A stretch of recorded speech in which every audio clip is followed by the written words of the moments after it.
Halo teman rehat, selamat beristirahat. Semoga selalu sehat, kuat, dan tetap semangat. Di video kali ini saya akan menceritakan sebuah alur film yang berjudul. Film ini mengisahkan tentang seorang istri yang melelang semua barangnya termasuk bakpao legitnya untuk melunasi utang suaminya yang telah meninggal dalam sebuah kecelakaan. Tanpa banyak cincong di awal, langsung saja kita mari kita menonton. Film dibuka dengan memperlihatkan seorang wanita yang bernama Francesca. Saat tengah malam, ia mendapat kabar buruk dari kepolisian tentang sang suami yang mengalami kecelakaan di jalan raya. Ia lalu pergi ke rumah sakit bersama Cesar, sang pengacara suaminya. Ternyata, nyawa suaminya sudah tak tertolong yang membuat Francesca sedih dan kini menjadi janda beranak satu. Dan saat acara pemakaman terdapat keluarga dan para kolega di sana. Namun, bukannya bersedih, mereka malah nampak bahagia karena mengetahui jika Francesca telah menjadi janda. Sesudah acara tersebut, Francesca pun lalu menemui Cesar dan mengatakan jika suaminya mempunyai banyak utang di bank, dikarenakan banyak proyek yang belum diselesaikan. Bahkan, harta dan kekayaannya tak akan cukup untuk membayar semua utang sang suami. Francesca pun bingung dan tak tahu harus bagaimana cara untuk melunasi utang suaminya itu. Alhasil, ia pun bekerja di toko langganannya sebagai penjaga baju, dan para karyawan di sana sangat terkejut melihat pelanggannya yang super kaya sekarang datang menjadi teman kerja mereka. Francesca pun secara tak sengaja bertemu dengan teman sosialitanya di sana. Tapi, untuk membiayai hidup, Francesca tak sedikit pun mempunyai rasa malu. Sudah itu, si pemilik toko datang menemui Francesca. Awalnya saling menyapa, tapi tiba-tiba tangannya itu asal comot bakpao angetnya Francesca, yang membuat ia langsung mengundurkan diri. Untuk mengcover hutang-hutang dari suaminya itu, Francesca terpaksa menjual aset kapal pesiar sang suami. Namun, bukannya menolong, Cesar malah membelinya dengan harga yang sangat-sangat murah dan mengatakan jika kapal itu sudah tua dan tak layak beroperasi kembali. Selain aset kapal pesiar, ia juga menjual perhiasan, barang antik, dan juga pakaian branded miliknya. Mengetahui hal itu, teman-temannya lalu mencoba membantu dengan mengadakan pelelangan. Francesca yang tak kuat ikut acara pelelangan karena banyak barang kenangan bersama sang suami. Lalu, ia mempercayakan acara itu kepada teman-temannya. Mengetahui Francesca telah menjanda, satu persatu kolega sang suami unjuk gigi untuk melamarnya menjadi seorang istri. Tetapi, Francesca tak menghiraukan ajakan mereka dan malah menjadi bahan tertawaan saat ngerumpi dengan teman-temannya tersebut. Nah, saat di rumah temannya itu, akhirnya Francesca menyadari jika mantel mahal miliknya tak dilelang. Tak terima dengan kejadian itu, Francesca lalu mencoba menghubungi suami temannya dan meminta untuk mengembalikan mantel tersebut dengan iming-iming surga dunia. Sesudah selesai mengulek-ulek bersama, suami temannya menolak untuk mengambil mantelnya. Tak kehabisan akal, Francesca lalu mengancam akan melaporkan kegiatan mereka tadi kepada istrinya jika tidak mau menuruti kehendaknya. Alhasil, pada esok harinya, suami temannya itu mau mengirimkan mantelnya kembali kepada Francesca dan langsung mantel tersebut dijual sendiri.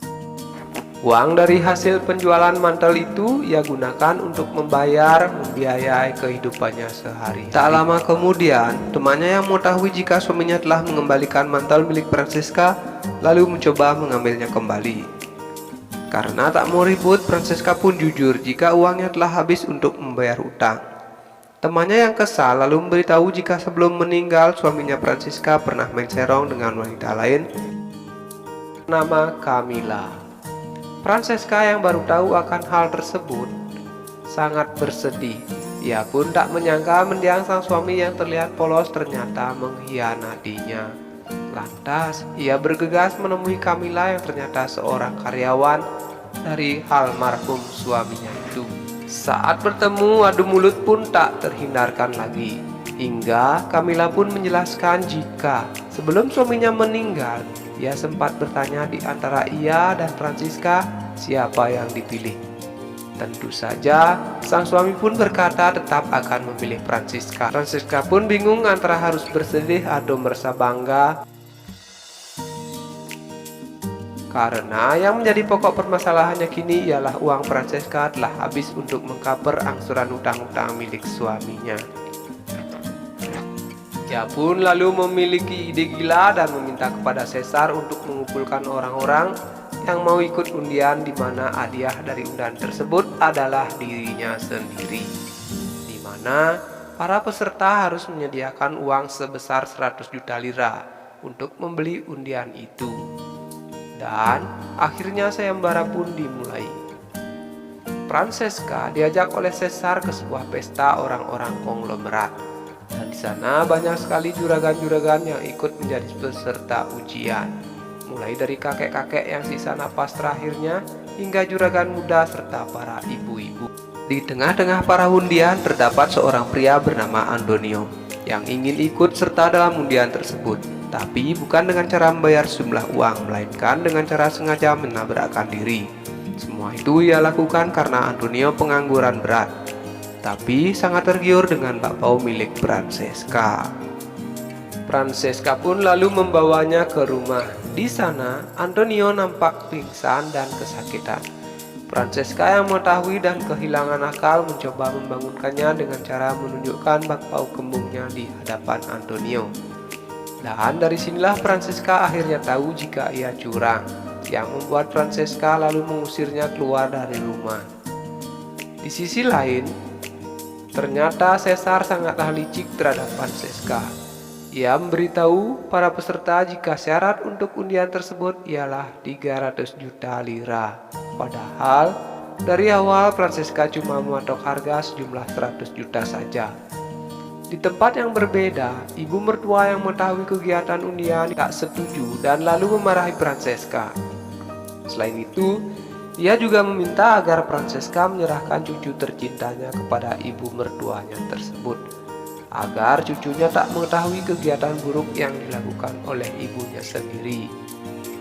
Dengan emosi, Francisca menolaknya karena ia merasa hingga sekarang utang suaminya yang membayar hanya dirinya sendiri, tanpa ada bantuan dari pihak mertua sedikit pun. Dan hanya putrinya lah satu-satunya yang ia miliki dan tak ingin berpisah dengannya. Karena terlalu stres, ia lalu menemui Antonio kembali untuk menghilangkan mumet otaknya dan mengajak ngulek-ngulek bersama. Namun, ketika telah selesai di sana, Antonio meminta agar Francisca mau menjadi istrinya. Dan saat mendengar hal itu, Francisca langsung saja menolaknya. Antonio yang emosi karena tawarannya ditolak mentah-mentah lalu membocorkan acara undian itu kepada pihak kepolisian. Lambat laun, Francisca lalu mengetahui keburukan dari Caesar yang telah memanfaatkannya. Ia pun lantas memutuskan untuk kabur keluar kota bersama putri tercinta dan juga bersama pembantunya yang setia menemaninya selama ini. Ketika di bandara, polisi mengejarnya dan bertanya siapa yang akan bertanggung jawab atas acara undian tersebut. Francisca pun mengatakan jika Caesar lah yang bertanggung jawab dan menyuruh pihak kepolisian untuk mencarinya. Polisi yang terpikat atas kecantikan dari Francisca lalu luluh dan membiarkan Francisca untuk pergi begitu saja. Pihak kepolisian lalu memanggil Francisca dan bertanya apa tujuan dari undian tersebut. Francisca lalu menjelaskan jika undian yang ia lakukan hanyalah sebuah ungkapan terima kasih kepada teman dan kolega mendiang sang suami. Dan ia tak pernah kembali ke kota tersebut untuk selama-lamanya. Dan film ini pun selesai.